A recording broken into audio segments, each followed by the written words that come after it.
नमस्कार everyone, welcome back to your own YouTube channel Shri Ji commerce classes.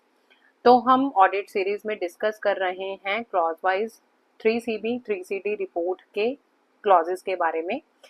कल हमने अपनी वीडियो में सीखा था दैट यूटिलिटी डाउनलोड कैसे करते हैं अगर आप ऑडिट रिपोर्ट बना रहे हैं, प्लस 3CB फाइल करते टाइम आपने किन चीज़ों का ध्यान रखना है।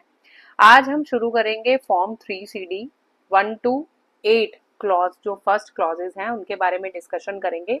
और आज का वीडियो बहुत ही इंपॉर्टेंट होने वाला है बिकॉज आज के वीडियो में हम सीखेंगे दैट ऑडिट रिपोर्ट में अपना रेलिवेंट ऑडिट सेक्शन जो आपके ऊपर एप्लीकेबल है उसके चूज करते टाइम आपको किन बातों का ध्यान रखना है, किन प्रोविजन को आप अपने माइंड में रखेंगे सो दैट आप एप्लीकेबल रेलिवेंट सेक्शन चूज कर पाएं।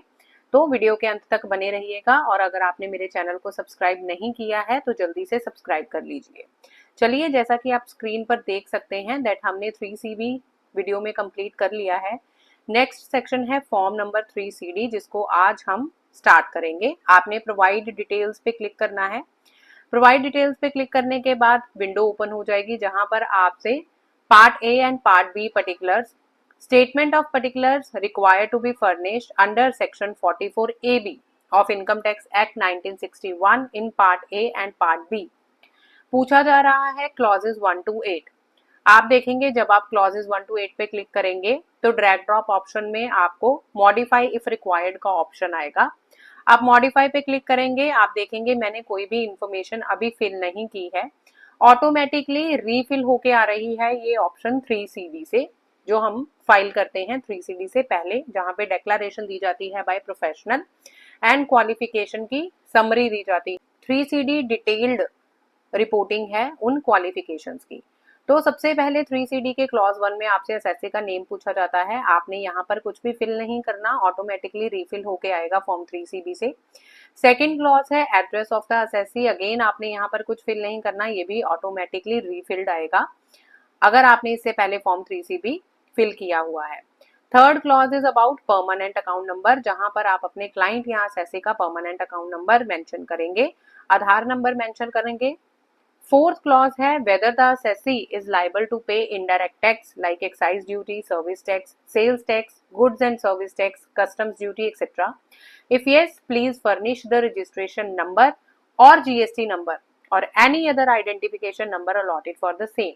तो आपके क्लाइंट के पास उसके बिजनेस के हिसाब से जो भी नंबर है, अगर वो कस्टम गुड्स में डील कर रहा है तो आप कस्टम नंबर डालेंगे, कस्टम ड्यूटी नंबर मेंशन करेंगे। अगर उसके पास गुड्स एंड सर्विस टैक्स का नंबर है, आप goods and service tax number डालेंगे। तो मैं यहाँ पर यस चूज कर रही हूँ। ऐड डिटेल्स करेंगे आप क्लिक। ऐड डिटेल में वो आपसे पूछेगा दैट आपका जो नंबर है, custom number, excise duty number, service tax number, sales tax number, GST number किस पर्टिकुलर अथॉरिटी से रिलेटेड है। मैं यहाँ पर गुड्स एंड सर्विस टैक्स को सिलेक्ट कर रही हूँ। After selecting goods and service tax, नीचे सेकंड पॉइंट में आपसे पूछा जाएगा रजिस्ट्रेशन नंबर, जहां पर आप रजिस्ट्रेशन नंबर डालेंगे अपने GST का। रजिस्ट्रेशन नंबर डालने के बाद थर्ड पॉइंट में आपसे पूछा जा रहा है स्टेट, जिस स्टेट में आपके असेसी का बिजनेस रजिस्टर्ड है आप वो स्टेट चूज करेंगे। नीचे आपको लिस्ट दे दी गई है, इस लिस्ट में से आप पर्टिकुलर स्टेट चूज कर सकते हैं। मैं यहाँ पर चूज कर रही हूँ Punjab, 03 relates to Punjab. Choose करने के बाद आपने ऐड के बटन को क्लिक करना है। जैसे ही आप ऐड का बटन क्लिक करेंगे आप देख सकते हैं दैट यहाँ पर आपका GST नंबर ऐड हो चुका है। इसके अलावा भी अगर आप और कोई नंबर ऐड करना चाहते हैं तो वो भी आप ऐड डिटेल्स में जाके क्लिक कर सकते हैं। आप यहाँ पर अगर इसके अलावा कस्टम ड्यूटी या सर्विस टैक्स नंबर या सेल्स टैक्स या वैट नंबर है, आप उसको भी सिलेक्ट कर सकते हैं। अगेन आप रजिस्ट्रेशन नंबर डालेंगे, स्टेट डालेंगे और उसको ऐड कर देंगे। जब आप यहाँ पर ऐड करेंगे तो वो भी नीचे विंडो में आपको यहाँ पर शो करेगा दैट आपने 2 नंबर ऐड किए हैं। फोर्थ क्लॉज के बाद हम आ जाएंगे फिफ्थ क्लॉज पर, जहां पर असेसी का स्टेटस आपसे पूछा जाता है। आपका असेसी आर्टिफिशियल जुडिशियल पर्सन है, एसोसिएशन ऑफ पर्सन है, BOI है, कोऑपरेटिव सोसाइटी है, बैंक है, कंपनी है, फर्म है, HUF है, इंडिविजुअल है, LLP है, लोकल अथॉरिटी है, ट्रस्ट है, आप अपने हिसाब से अपने असेसी का स्टेटस चूज करेंगे। मैं यहाँ पर इंडिविजुअल सिलेक्ट कर रही हूँ। इंडिविजुअल सिलेक्ट करने के बाद आप देख सकते हैं यहाँ पर इंडिविजुअल लिखा आ रहा है।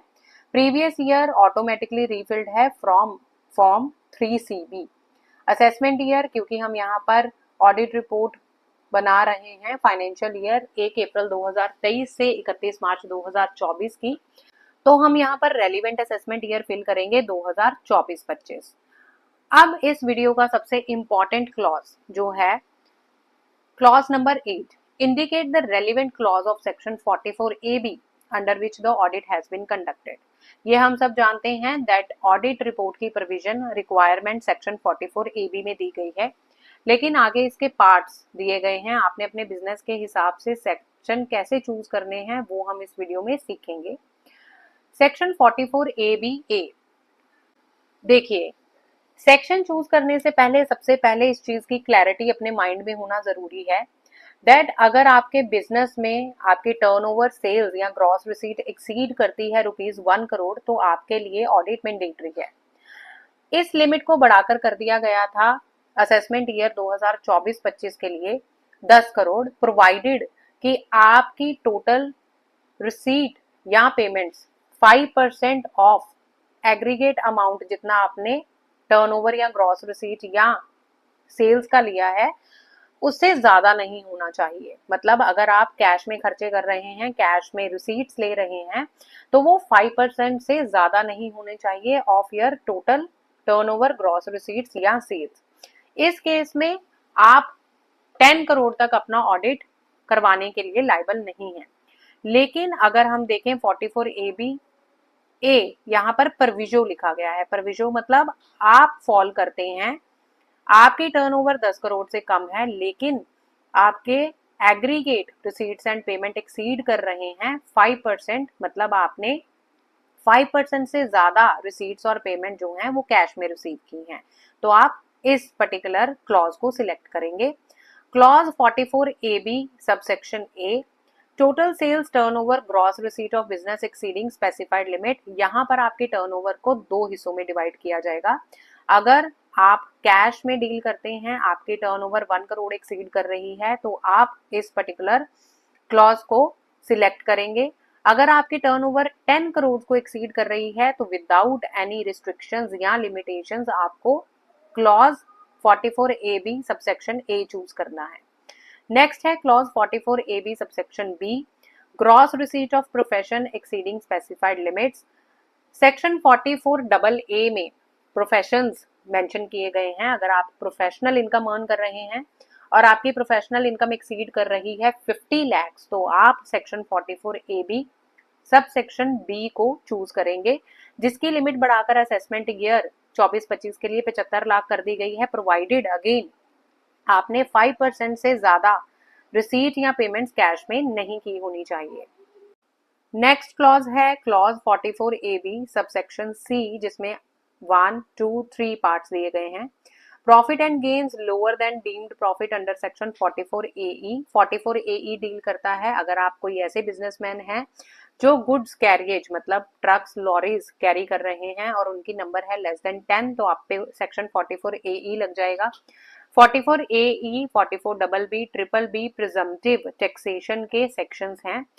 सेक्शन 44BB एंड BBB जो हैं वो non resident and non resident foreign companies के लिए एप्लीकेबल हैं, जिनकी स्पेसिफाइड रिस्ट्रिक्शंस हैं, जहां पर आप अपने टोटल अमाउंट या टोटल रिसीट्स का 10% तक प्रॉफिट दिखा सकते हैं। उन केसेस में आप 44ABC2, 44ABC3 चूज कर सकते हैं। 44ABD, profit and gains lower than deemed profit under section 44ADA। 44ADA again deals with professional incomes. 44ABE when provision of section 44AD subsection 4 are applicable. Section 44AD subsection 4 applicable होता है that आप last financial years में presumptive taxation 44AD opt कर रहे हैं, लेकिन current financial year में किसी कारणवश आप 44AD ऑप्ट आउट करना चाहते हैं, मतलब अपना प्रॉफिट 8% या 6% से नीचे दिखाना चाहते हैं, उस केस में आप 44AD सबसेक्शन 4 अप्लाई करेंगे।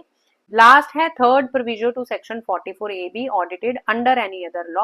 अगर आप कंपनीज एक्ट में अपना ऑडिट करवा रहे हैं तो यहाँ पर आप audited under any other law choose करेंगे। मैं यहाँ पर सेक्शन 44AB चूज कर रही हूँ। मेरी टर्नओवर 1 करोड़ से एक्सीड कर रही है।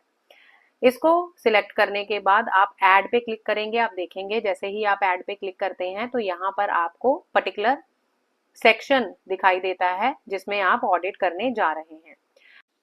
Next clause 8A, again important clause, whether the assessee has opted for taxation under section आप देख सकते हैं 115BA, BAA, BAB, BAC, BAD, BAE।